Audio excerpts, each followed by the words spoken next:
Assalamualaikum warahmatullahi wabarakatuh. Alhamdulillahirabbil alamin. Qalallahu ta'ala fi kitabihil karim. A'udzubillahi minasyaitonir rajim. Bismillahirrahmanirrahim. Laqad khalaqnal insana fi ahsani taqwim, tsumma radadnahu asfala safilin illal ladzina amanu wa amilus solihah. Wassalatu wassalamu ala nabiyina Muhammadin wa ala alihi wa ashabihi wa ummatihi ajmain. Sahabat sekalian, kita berjumpa lagi dalam program Jejak Langkah episode ke-82. Kita lanjutkan kajian kita terkait dengan sejarah Bani Abbasiyah atau dinasti Abbasiyah. Di mana di dalam pemerintahan khalifah-khalifah dinasti Abbasiyah ini, peradaban umat Islam mengalami puncak kejayaannya. Disebut sebagai Golden Age atau Golden Era, zaman keemasannya pada sejumlah khalifah tertentu. Nah, kita sudah membahas sampai episode yang kemarin pada khalifah yang ke-7.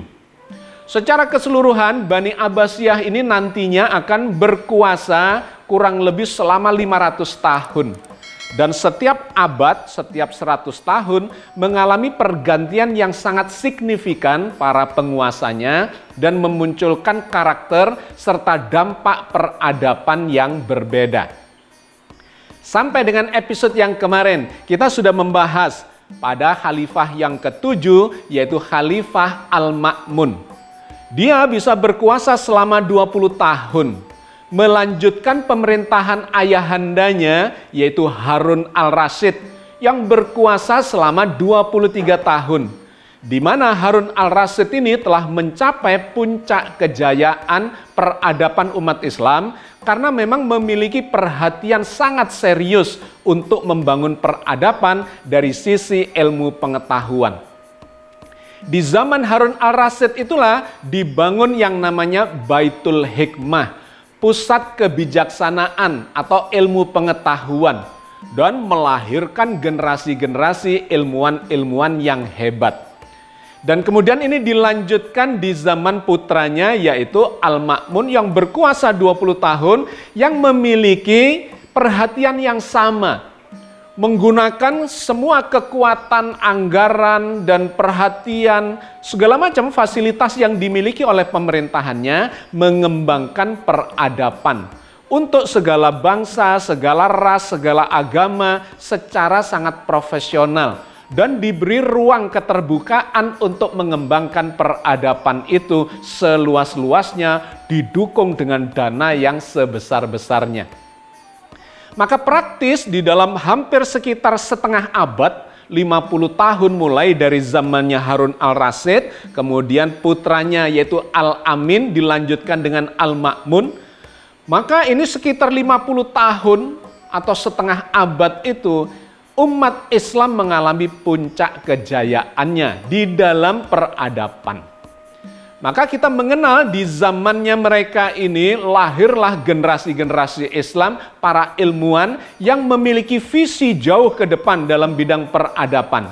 Dan kelak kemudian berpengaruh pada kebangkitan peradaban modern sampai hari ini.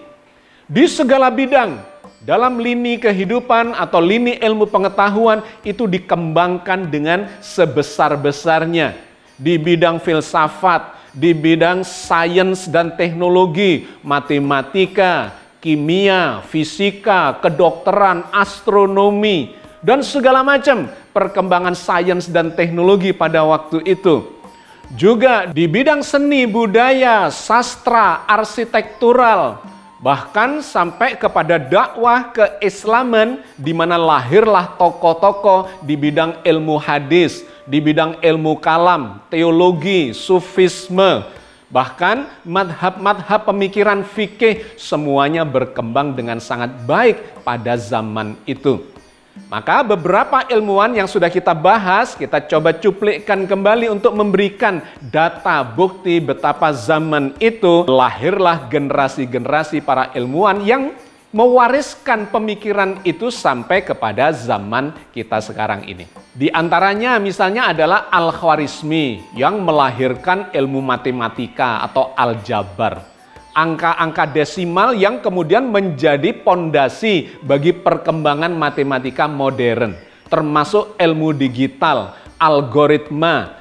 Itu semuanya adalah berbasis pada apa yang dilakukan di zaman itu oleh ilmuwan Khwarizmi dan kawan-kawannya, para ilmuwan matematika, astronomi, ilmu tentang perhitungan-perhitungan, desimal dan sebagainya itu.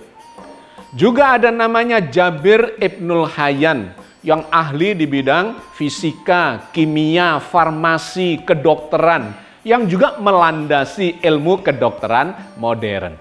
Selain itu di bidang keagamaan, misalnya dalam bidang fikih, lahirlah para imam madhab sejak zamannya Harun al-Rasyid sampai Al-Ma'mun itu. Imam Abu Hanifah, Imam Malik, Imam Syafi'i, Imam Hambali, itu lahir di zaman itu. Termasuk para ahli hadis, Imam Bukhari, Imam Muslim, Daruqutni, Ibnu Majah, Abu Dawud, Tirmidzi, An-Nasai, itu semuanya lahir di zaman itu. Jadi Anda bisa melihat betapa pada zaman itu berkembang aliran-aliran pemikiran, madhab-madhab dalam segala lini di dalam kehidupan beragama, termasuk di dalam teologi, ilmu kalam, sufisme. Kita mengenal ada Abu Nawas, ada Yazid al-Bustami, ada Junaidi al-Baghdadi. Itu semuanya lahir di zaman itu dan kemudian mewariskan pemikiran-pemikiran itu sampai sekarang. Bahkan perbedaan aliran-aliran pemikiran misalnya yang juga terasa sampai sekarang, aliran Mu'tazilah yang berbasis kepada pemikiran yang logis, rasional, yang kemudian berlawanan, berhadapan-hadapan dalam hal pemikiran dengan kalangan tradisional, yaitu Ahlus Sunnah wal Jamaah. Nah sahabat sekalian, kita melihat bahwa strategi pengembangan peradaban di zaman itu yang memberikan keleluasaan untuk berkembangnya pemikiran-pemikiran yang berbeda, itu telah memicu munculnya peradaban yang hebat pada umat Islam. Sampai kemudian Khalifah Al-Ma'mun wafat pada tahun 833. Pada usia 47 tahun, yang sesungguhnya itu masih sangat muda karena beliau sangat potensial. Tetapi beliau mengalami sakit yang parah ketika melakukan perjalanan menuju ke kawasan Romawi di bagian utara dari wilayah kekuasaannya.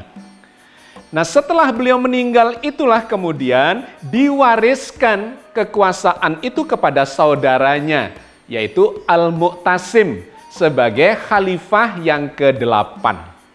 Di sini kemudian memunculkan masalah nanti terkait dengan peradaban yang tiba-tiba bergeser dikarenakan pemimpinnya Khalifah Al-Mu'tasim ini memiliki kepedulian yang berbeda dibandingkan dengan Harun al-Rasyid dan Al-Ma'mun. Harun al-Rasyid sesungguhnya adalah ayahanda dari Al-Mu'tasim, juga ayahanda dari Al-Ma'mun dan ayahanda dari Al-Amin. Harun al-Rasyid memiliki beberapa anak dari istri yang berbeda-beda. Al-Amin itu keturunan Harun al-Rasyid dari istri yang memiliki suku Arabik dari Bani Abbasiyah yang dijadikan sebagai putra mahkota pertama. Dan kemudian memunculkan masalah yang sudah kita bahas di episode yang lalu. Bertahan hanya 4 tahun. Kemudian digantikan oleh Al-Ma'mun, putra dari Harun al-Rasyid dari istri yang Persia. Di mana Al-Ma'mun ini memiliki perhatian sama dengan ayahandanya Harun al-Rasyid dan bisa berkuasa dalam kondisi yang stabil selama 20 tahun mengembangkan kebijaksanaan dari Harun al-Rasyid untuk membangun peradaban. Nah, pengganti dari Al-Ma'mun inilah yang kemudian berbeda, yaitu Al-Mu'tasim. Ini adalah putra juga dari Harun al-Rasyid, dari istri yang berkebangsaan Turki. Nah bedanya Al-Mu'tasim ini ternyata tidak memiliki ketertarikan pada ilmu pengetahuan, melainkan lebih tertarik kepada hal-hal yang bersifat militeristik. Kalau dilihat biografi dan kemudian karir politiknya, itu seluruhnya berada di jalur militer. Dia ini adalah tangan kanan Khalifah Al-Ma'mun pada masa pemerintahannya selama 20 tahun. Adik dari Al-Ma'mun, usianya kira-kira terpaut 8-9 tahun. Nah, digambarkan dalam sejarah bahwa Al-Mu'tasim ini memang memiliki tubuh yang kuat, yang kekar, dan secara fisik dia ini memang terlihat memiliki kelebihan dibanding saudara-saudara yang lainnya.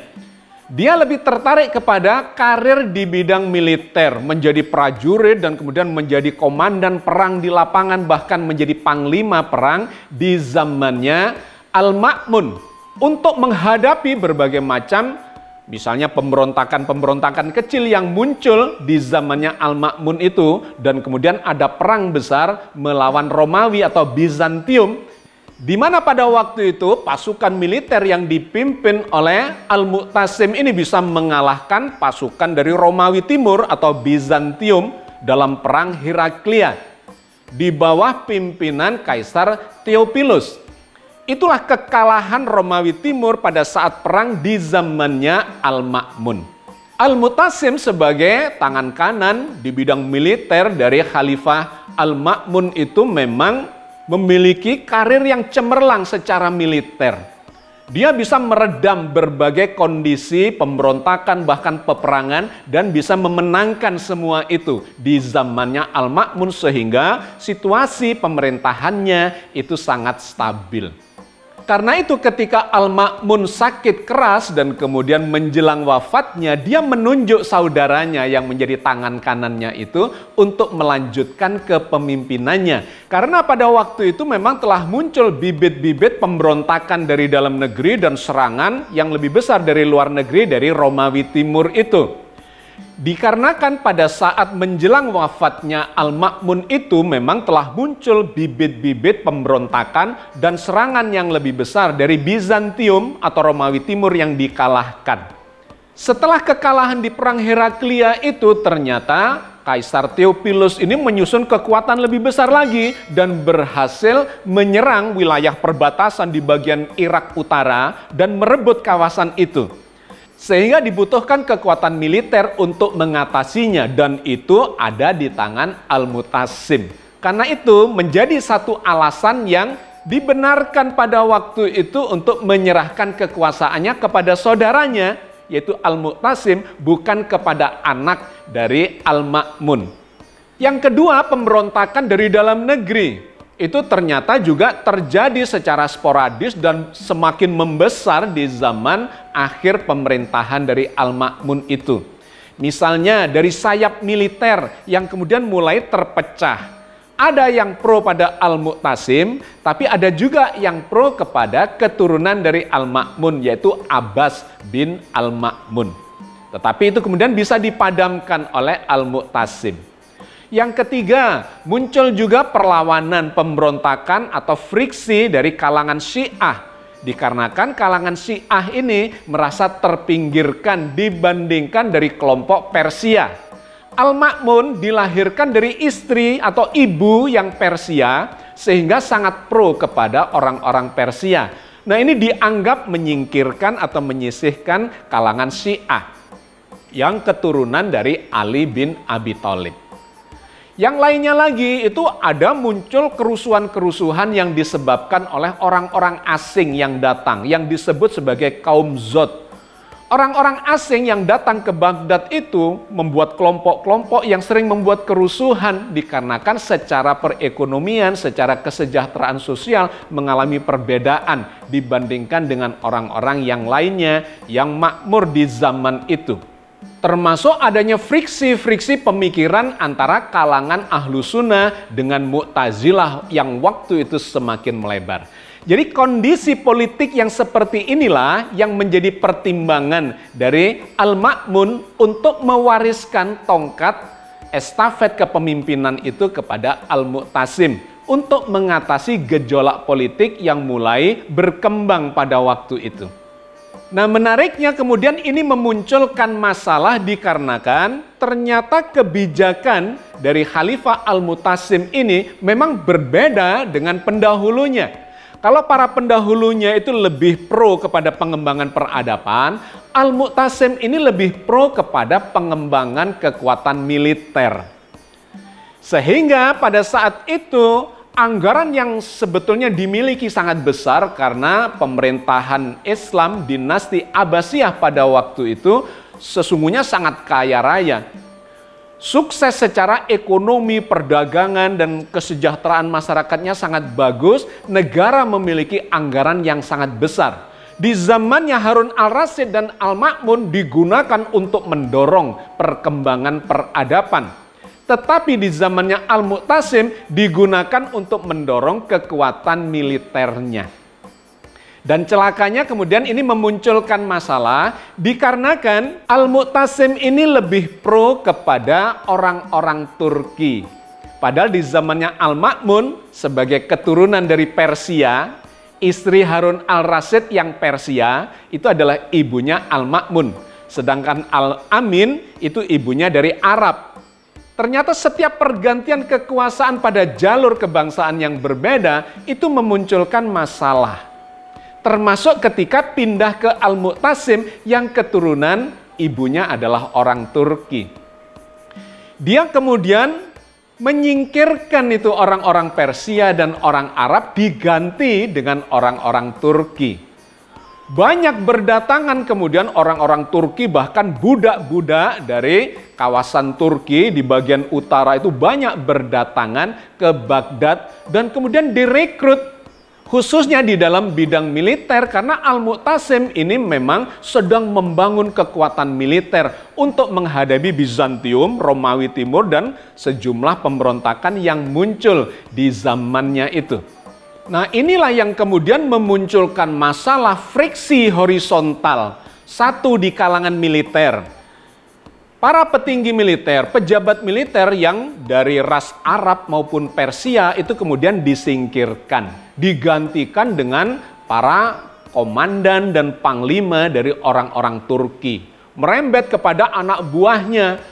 Dalam jumlah yang sangat besar, Al-Mu'tasim ini kemudian merekrut kebanyakan dari budak-budak Turki dijadikan pasukan perangnya yang memang tangguh pada waktu itu dikarenakan orang-orang Turki yang direkrutnya memiliki badan yang besar dan fisik yang kuat-kuat menjadi kekuatan militer yang hebat. Dan kemudian memang terbukti bisa mengalahkan Romawi Bizantium, yaitu ketika Romawi melakukan serangan dan berhasil menguasai wilayah Irak Utara di perbatasan dan kemudian masuk ke kota kelahiran dari Al-Mu'tasim itu, yaitu kota Zapetra. Nah, ketika Romawi Timur itu bisa menguasai kota Zapetra sebagai tempat kelahiran dari Al-Mu'tasim, maka murkalah Al-Mu'tasim itu dan kemudian mengerahkan puluhan ribu pasukannya untuk berperang dengan Romawi di bagian utara itu. Dan hebat, dia bisa mengalahkan pasukan Romawi di bawah kepemimpinan Theophilus itu, bahkan menghancurkan kota kelahiran dari Kaisar Theophilus itu, yaitu Amuria di Galatia. Bentengnya dihancur leburkan rata dengan tanah. Jadi di zaman Al-Mu'tasim ini, dominasi dari pemerintahannya itu sangat bersuasana militeristik. Bahkan digambarkan oleh sejarah, Al-Mu'tasim ini tidak memiliki perhatian sama sekali kepada pengembangan ilmu pengetahuan, teknologi, seni, budaya, matematika, astronomi, dan sebagainya itu tidak lagi seperti yang dilakukan oleh para pendahulunya. Bahkan dikatakan sama sekali tidak pernah mengadakan pertemuan yang bersifat ilmiah di zamannya Khalifah Al-Mu'tasim itu. Nah, sahabat sekalian, ini kemudian mengubah orientasi dari pembangunan masyarakat atau peradaban di zaman dinasti Abbasiyah di eranya Al-Mu'tasim itu. Dan kemudian membawa dampak yang sangat signifikan. Perkembangan peradaban mengalami kemandekan, bahkan kemudian digambarkan mengalami penurunan. Khususnya terkait dengan perhatian pemerintah. Sehingga perkembangan peradaban, munculnya generasi-generasi ilmuwan itu lebih bersifat pribadi-pribadi, lebih bersifat bukan atas dukungan pemerintah dan negara, melainkan berkembang sebagai warisan dari pendidikan budaya peradaban yang non-pemerintah. Dari keluarga-keluarga, dari sekolah-sekolah, dari guru-guru kepada muridnya, dari kelompok-kelompok kajian dan sebagainya yang tidak didukung oleh pemerintah sebagaimana di periode-periode sebelumnya. Masalah itu kemudian semakin membesar seiring dengan bertambah kuatnya orang-orang Turki di bidang kemiliteran itu, para panglimanya, para komandannya dan seterusnya. Dan jumlahnya semakin besar, semuanya dikonsentrasikan di Baghdad. Baghdad terasa penuh sesak dengan suasana yang militeristik itu. Dan kemudian Khalifah Al-Mu'tasim mendapatkan tentangan dari masyarakat pada umumnya agar mengalihkan, memindahkan pasukan militernya yang terasa semakin dominan, bahkan dikabarkan banyak bikin huru-hara, perkelahian, dan kerusuhan-kerusuhan. Maka dari situlah Al-Mu'tasim kemudian memindahkan barak atau camp konsentrasi dari militer itu ke sebuah kota yang lebih ke utara, yaitu kota Samara. Jaraknya kira-kira 100 km di utaranya Baghdad. Ini sesungguhnya adalah sebuah kota yang sudah dibangun di zamannya Harun al-Rasyid. Ini kota tua peninggalan Romawi. Tempatnya lebih dingin dibandingkan Baghdad karena lebih ke utara. Menjadi tempat peristirahatan para khalifah termasuk di zamannya Harun al-Rasyid. Di sana dibangun sebuah istana peristirahatan. Nah, Al-Mu'tasim ini kemudian membangun lebih besar dan lebih komplit lagi fasilitasnya kota Samara itu untuk memindahkan pasukan militernya ke sana. Kemudian karena dia ini memang berjiwa militeristik, dia akhirnya lebih banyak menghabiskan waktunya di kota Samara itu. Dan kemudian dia membangun lebih bagus lagi dengan fasilitas yang lebih lengkap lagi kota Samara itu. Dan di akhir-akhir masa pemerintahannya, kemudian Al-Mu'tasim lebih suka tinggal di kota Samara itu. Dan dijadikanlah kota Samara itu sebagai ibu kota. Dipindahkan dari Baghdad ke kota Samara itu. Dalam 9 tahun masa kekuasaannya, kurang lebih 4 tahun terakhir, Al-Mu'tasim lebih suka tinggal di Samara daripada di kota Baghdad. Yang menjadi masalah kemudian, dominasi militer yang sedemikian kuat ini ternyata pada akhirnya nanti memunculkan masalah yang lebih besar dikarenakan pengaruh mereka yang sangat dominan. Bahkan di generasi-generasi berikutnya mereka menjadi penguasa yang sesungguhnya dibandingkan khalifah-khalifah pengganti dari Al-Mu'tasim itu. Al-Mu'tasim sendiri meninggal di Samara pada usia 48 tahun, yaitu pada tahun 842 Masehi. Oke sahabat sekalian, saya kira kita cukupkan sampai di sini babak ke-8 ya, khalifah dari dinasti Abbasiyah yang ke-8 Al-Mu'tasim yang kemudian tercatat dalam sejarah itu menjadi starting point runtuhnya fase pertama dari dinasti Abbasiyah setelah berjalan hampir 100 tahun, yaitu 92 tahun. Sisanya nanti akan digantikan oleh beberapa khalifah yang ternyata terus menurun di bawah pengaruh dari orang-orang Turki itu. Oke, mudah-mudahan sedikit yang kita bahas ini memberikan pelajaran kepada kita semua bagaimana kita mengelola masyarakat, mengelola peradaban yang itu akan memunculkan dampak yang luar biasa. Apakah peradaban ini akan maju ataukah akan mundur? Sangat bergantung kepada peran pemimpinnya. Billahi taufiq wal hidayah. Assalamualaikum warahmatullahi wabarakatuh.